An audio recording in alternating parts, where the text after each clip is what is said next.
disclaimer before this video starts, all opinions I give today are mine and mine alone. But with that said, let's get into the video. Back to another episode of Pokemon Knowledge. On today's episode, we're going to do a top 5 list. And you know what? We never do top 5 lists on this channel because honestly, I think top 5 lists are kind of stupid. But you know what else I think is now kind of stupid? CGC Trading Cards. Because within the matter of a little less than 2 years, they have now somehow cemented themselves as one of the biggest dumpster fires of all the grading card companies out there. And I know a lot of people are going to take that and be a little surprised to hear that, but guess what? It's the truth. And you want to know what the hardest part of making this video was? It wasn't coming up with just 5 things that CGC has done wrong. The problem and the hardest part of this video was making that list only 5 things that CGC has done wrong. But don't worry, if you make it to the end of the video, there will be a honorable mention list for all the stupid, poor business tactic, terrible customer service things that CGC has as a company done. So sit back, enjoy. Number 5 on the list is CGC turnaround times. You guys remember back in December of 2020 when CGC used to advertise 30 business day turnaround times for bulk? Oh my God, what a joke, what a lie that was. Just talk about absolutely terrible customer service from CGC and a total lack of transparency on what their true turnaround times are. And you know what? It's pretty sad, but guess what? I remember. You want to know who else remembers? Pepperidge Farm remembers. They remember when CGC's turnaround times were an absolute joke because you would think that a company with a ton of grading experience like CGC would understand one simple thing. If the amount of cards you are receiving as a company is greater than the amount of cards you can grade in a single day, guess what? Your turnaround times are going to have no option but to go up. But for them to not advertise that and not let anybody know was absolutely a travesty. Rounds out the number 5 on the list. And moving on to the number 4 on the list is, let's not forget that CGC grades stolen cards. And not only has they graded stolen cards once, they have graded stolen cards multiple times. But one of the most famous examples of that is when they graded the stolen Shining Fates Charizard. Guess what? They didn't even know the name of the set at the time. They just named it as unknown set. And what did they do on top of that? They gave it a special pedigree on the back where they literally put the date they graded that card. Keep in mind, that wasn't a set that was going to come out until February the following year. They knew that card was stolen, but yet they still decided to grade it. For whatever reason, who knows? Maybe because they have really shitty business ethics. Maybe because they're a dumpster fire company. I don't know. This is just my personal opinion, but you probably shouldn't grade cards that are obviously stolen from the factory or were not supposed to be released. If you don't know the name of the set yet, probably shouldn't be grading it. Just my opinion. But again, that rounds out number 4 on the list. Brings us to number 3 on the list, and potentially one of the most ridiculous stories to come out of all the hype of 2020 and Pokemon and trading card games in general is the fact that CGC went out of their way to send out a press release to all their customers, literally lying to all of them. And what's the backstory of this? Well, CGC had changed their grading fees, almost doubled on a lot of things. Like from bulk, it went from $9 to $15 a card. And when that happened, there was a lot of people wanting to get their cards in at that grandfather previous rate, and they all flooded to the CGC website. And when they were trying to input their cards on the last day, that website constantly kept crashing. So what did CGC do? They went out of their way to send this press release to people and say, listen, we understand that you guys tried to put your cards in there, and we apologize. We are very sorry, but there's nothing we can do. You will not be grandfathered in at that former rate. So if you weren't able to get your submissions in, even though it was our website that crashed, and that is our fault for not having the infrastructure to handle all the people and all your submissions, there's nothing we can do. And we're so sorry, guys. You're going to have to pay that higher rate. But secretly, in the back end, if anybody emailed CGC's customer service directly, they were grandfathered into those former rates, which is ridiculous when you think about it, because CGC literally went out of their way to send out this press release to all their customers. But at the same exact time, anybody who just emailed their customer service and complained was grandfathered in at those rates. So it's just the most ridiculous story ever when you think about it. Like, why go out of your way to send out this press release and literally do the opposite for only some of your customers? You either do it all for none, or it's just the most ridiculous story. Like, what was going through CGC's, like business development business development team or their HR team or their customer service team where they thought, oh, we should just lie to most of our customers because this will be good. This will be good for our business. Wow. Oh my God, you can't even write this stuff. It is ridiculous.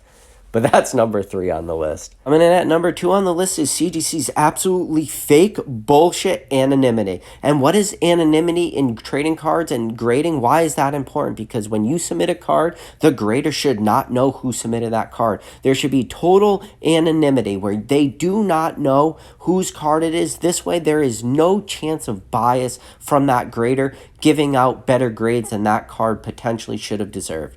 For whatever reason, and I will never understand why CGC is doing this, they're going out of their way to make that an absolute lie. They have zero anonymity. If you have enough clout, if you're important enough, if you're special enough, CGC will go out of their way to grade your card specially for you. And it seems to be that the grades they're giving those special type of grading examples, crazy high grades. An example of that would be Chum Lee from the TV show Pawn Stars on the History Channel.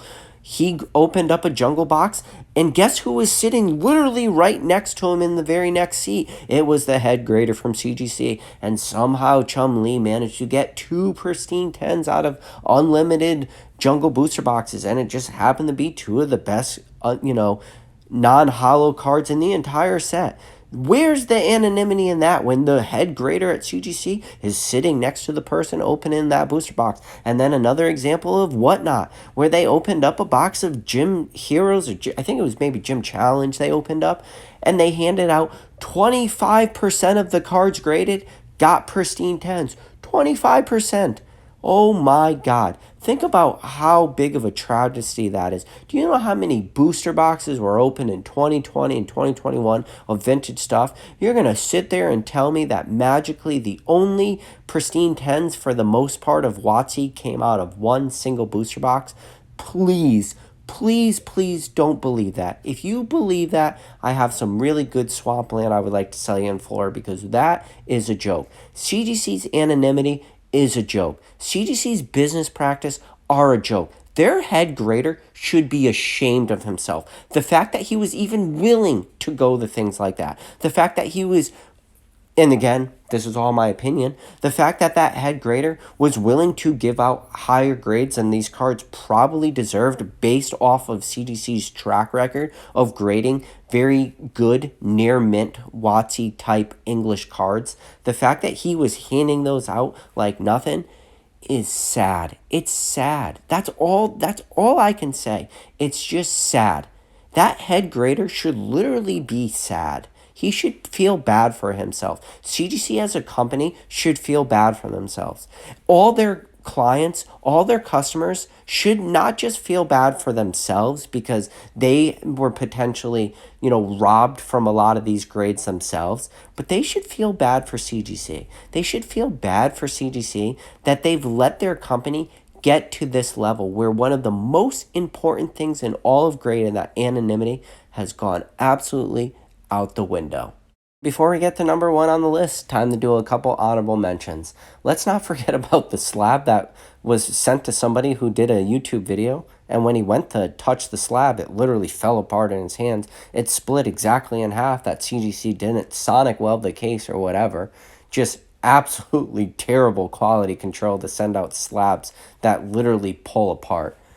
And then another honorable mention is when CGC decided to charge a bunch of people for their submissions at the end of 2021. Right around Christmas time, they charged a shitload of people for all their submissions, even though a lot of their submissions were months apart and weren't even close to the grading phase. And CGC had made a special announcement where they said, hey, we're only going to start charging people's credit cards when your cards are in the grading phase and they are getting ready to ship. But they didn't do that. It just appeared that they were doing that for strictly their books for the year 2021 because they want to show a lot more revenue, which was just, again, a huge travesty, really hurt a lot of people financially, and CGC should be ashamed of themselves for that sort of business practice. And this is crazy. This list just keeps going on and on. But let's not forget about how CGC Shillers got kicked off E4. If you guys don't remember that, yeah. A lot of people were on E4 just shilling up CGC, and eventually they had to get booted from there.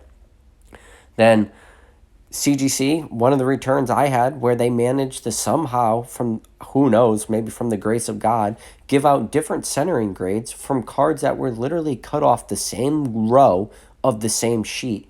Managed to get different centering grades. When those centering on those exact cards, when there was duplicates of the same card, the centerings were just perfect compared to each other. But somehow CGC was able to give out different subgrades for that centering. Another this is crazy. Another honorable mention is, how about the fact that CGC was sending out bulk returns before they were sending out economy returns on submissions submitted on the same exact day. Yes, you heard that right. Somebody sent a bulk return and an economy return on the exact same day. And CGC managed to grade the bulk return before the economy return. The whole reason people pay extra money for economy is so they get those cards back faster. But somehow CGC's internal structure was so poorly ran that they sent out the bulk return before the economy return. Again, ridiculous. But that's another honorable mention for you. And rounding out number 1 on the list is Mr. Shane H. And may we never forget Mr. Shane H. Because, yes, as a lot of people out there may know now, even if you don't pay for subgrades, if your card is deemed a perfect 10, you will get those subgrades for free.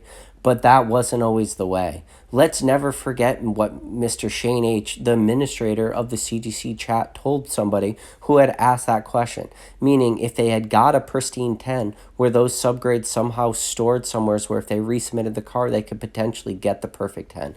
And Shane H's response was, again, one of the most ridiculous, saddest responses in the history of graded cards, where Shane H explained to him that it would be impossible to give out subgrades for perfect 10s because in order to grade cards with subgrades, it takes 3 to 4 times longer to grade that card. So what does that mean? If it takes 3 to 4 times longer to grade a card with subgrades, what is Shane H telling everybody out there? Shane H is telling everybody out there that your cards are graded differently if you grade them with or without subgrades. That means that CGC Trading Cards this entire time secretly has had 2 different grading scales. One grading scale for when you get subgrades, and one grading scale is when you do not have subgrades.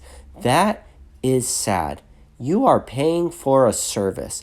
As the customer, you should be getting the same service no matter what, because you do not dictate the price. If CGC feels they need to charge you more money so they could grade your card fairly, then that's on CGC, not on you as the customer. If you're paying less money and not electing to get subgrades, your cards should not be getting graded differently. They should all be graded the same. And the fact that somehow CGC is still able to get an overall grade without subgrades just means that it's just a completely unknown grading scale. And maybe they are not grading your cards on just corners, edges, surface, and centering. Maybe it's some other thing. And if that is the case, that is a sad, sad day for this hobby. It's a sad day for CGC. It's a sad day for us as collectors. It's a sad day for investors, for Pokemon enthusiasts, for trading card game enthusiasts. That's why that is number 1 on the list. That is the biggest travesty I have ever read when it comes to trading cards, that CGC potentially has 2 different grading scales because it, as Mr. Shane H said, it takes 3 to 4 times longer to grade a card with subgrades. Fuck you, Shane H. Fuck you, CGC. Garbage. Again, this is all my opinion, but it's garbage. You should never grade your cards with CGC. It's just not worth it.